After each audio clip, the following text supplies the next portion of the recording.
he can't really create a passed pawn anymore. I think e3 has to be played just in a few seconds. Yeah, it's once again nothing wrong. Yeah, e3 finally. e3. So what's the knight b3? Knight b3. Well, Wait, doesn't change much. So knight a5 is an idea, but after knight c6, most likely. So what? It's check. King has to resign.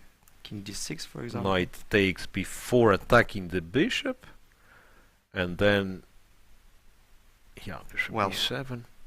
Knight a2 and knight c3. I mean, if I want to be everything to be protected, like at least twice. Knight c6 check. Or king c2 and king c3. King c2, king c3, right. Everything. It's like anything you do is just... Nakamura has to resign now. I mean, he's... Okay, he can continue playing till... Yeah, it's like... Not that you can blame him, because he resigns, he's out of the tournament. So that... Alright, so he actually tries to get to the h6 pawn.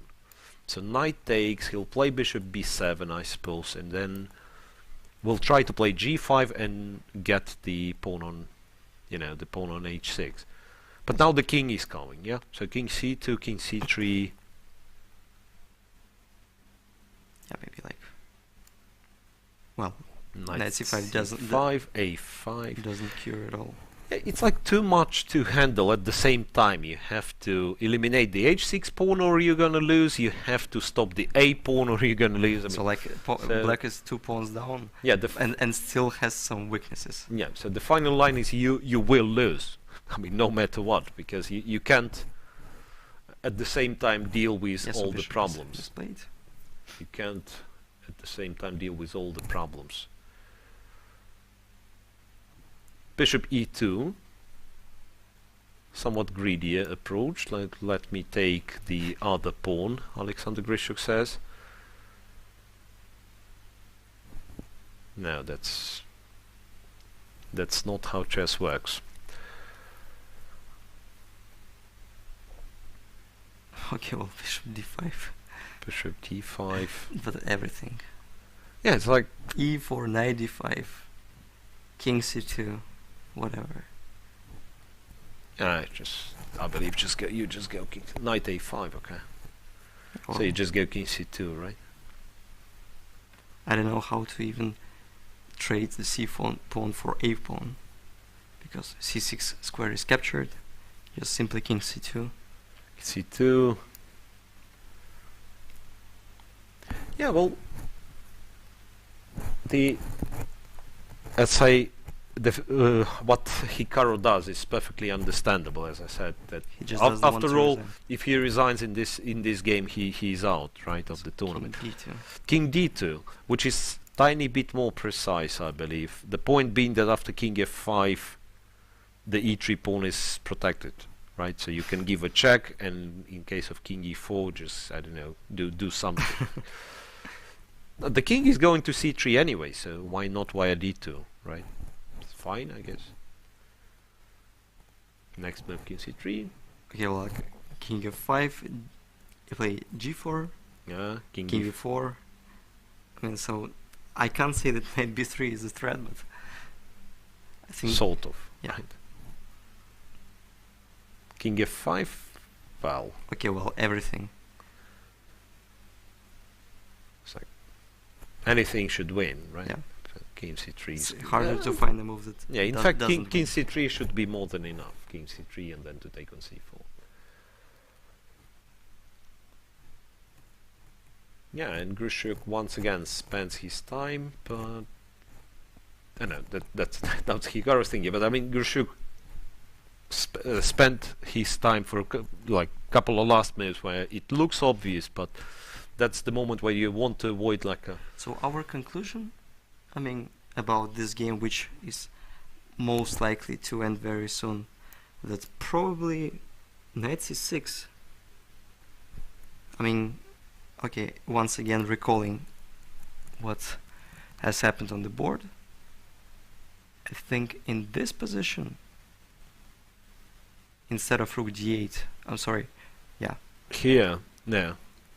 Here. Yeah, I think there. Bishop e4, so we still believe that It might have been something. Could have been like a better chance.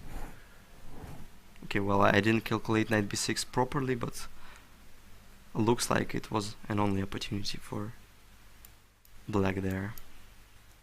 Yeah, that one we agreed that something. Yeah, well, the whole game it's very strange because really Hikaru voluntarily entered this position, and I personally was expecting him to show how black is supposed to hold, right?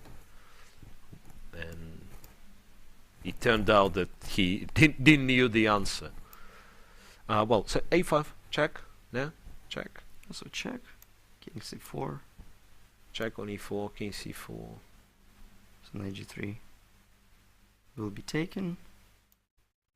And then I think something simple like bishop g3, restricting the knight. So it's absolutely knight winning. takes g3. So 2 pawns up. 2 connected passed pawns on the queen side. So probably now Naka has to resign. He might as well play moves, but Grischuk left the board again. that's why Hikaru doesn't want to resign. I mean, it's something, you know, something is not right when you resign and your opponent is not at the board. Yeah. Right? G5. Okay. Giving more and more stuff. Okay, we should eliminate the pawn, obviously. King g5. King g5. Then you go a6. Or take on h7, which is very, very greedy. Yeah, well, Yeah, it's hard to discuss this position because it's seriously because it's like too many opportunities. it's winning no matter what. No matter what. Yeah, taking on g5 makes sense because otherwise black goes g4 and at least, you know, there is some. Yeah, still we don't believe that something may happen, but there is no point in letting Black having the passed yeah. pawn, yeah. Having the passed pawn. I think Grischuk just will simply take on h7 and after king h6 h6 go back and then yeah win with those connected passed pawns.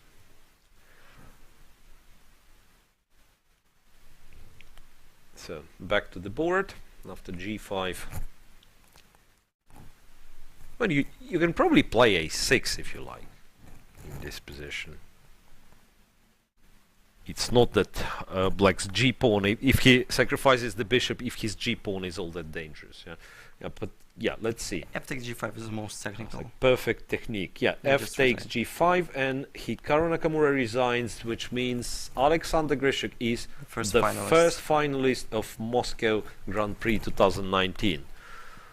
Well, and we will do our best to get Alexander in the studio to try to ask him, well, I don't think we will analyze all the game, but hopefully we'll hear some Alexander's impression, and probably he may explain where was the critical moment where Hikaru what started each to lose player the control. knew and everything. Yeah, so first discussion about the game here.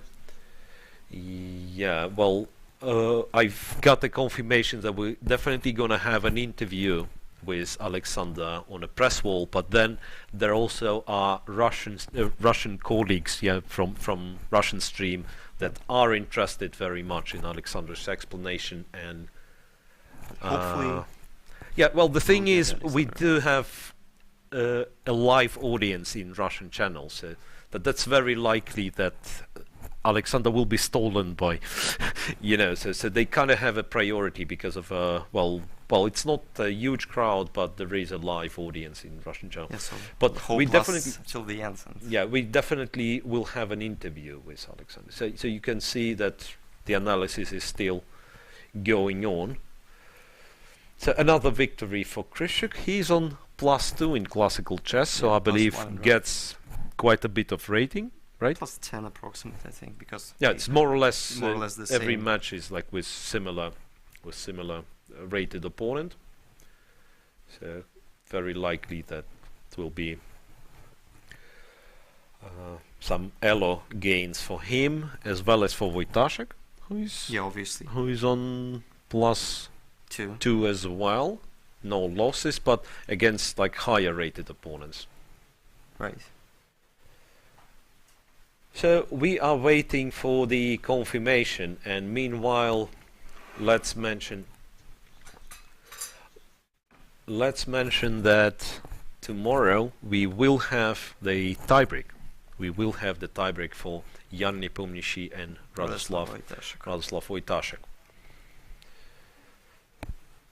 Okay, so the pieces are arranged in the starting position, but there won't be any match on this particular board because Alexander Grischuk has already won his match. We are ready for an interview with the press officer, and we really hope that Alexander will join us in the studios. But first, interview.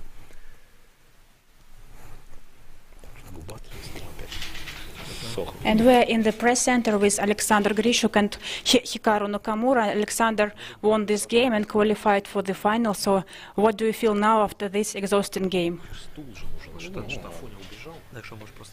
Glad,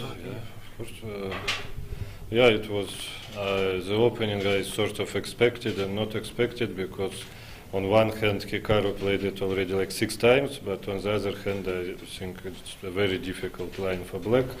So I was both surprised and not, and and it's this position is extremely complicated and tactical, and I think everything that, let's say, on chess bomb is completely wrong, because computer always changes his mind while thinking, and I remembered till bishop f3, and very nice point is that queen e5 is met actually the only way for white to get an advantage, but a pretty big one.